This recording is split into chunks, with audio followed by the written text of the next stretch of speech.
Frantic search for victims after a Black Hawk helicopter and an American Airlines regional jet collided midair in Washington. Overnight, U.S. figure skating confirmed several members of its community were aboard the flight, including athletes, coaches, and family members.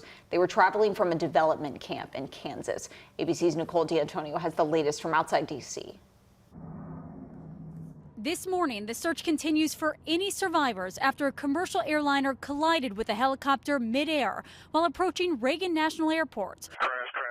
This is Alert 3. Crash. A live stream from an EarthCam web camera capturing the moment of impact. A fireball lighting up the sky. Both aircrafts then crashing into the Potomac River, making rescue efforts difficult. The water that we're operating in is about 8 feet deep. There is wind, there is pieces of ice out there, so it's just dangerous and hard to work in.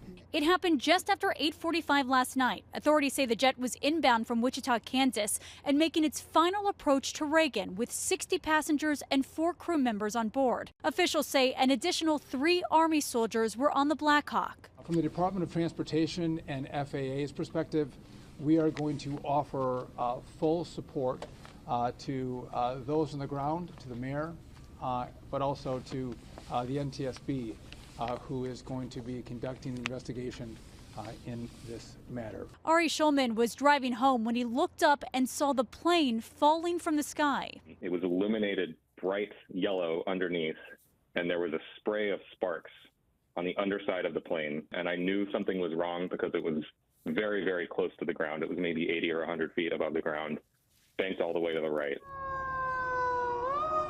More emergency personnel rushing to the scene overnight. Officials scrambling boats and divers hoping to pull any possible survivors out of the frigid water. The investigation now underway as officials try to determine what happened. American Airlines CEO responding to the tragedy overnight.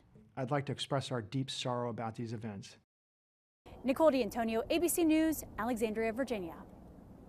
The Reagan National Airport will be closed until at least 11 this morning. Officials said they're providing support for families. There's a lot more to come with this breaking story as the search for victims continues. Look for updates on air throughout the day and in the WHAS 11 News app as we get them.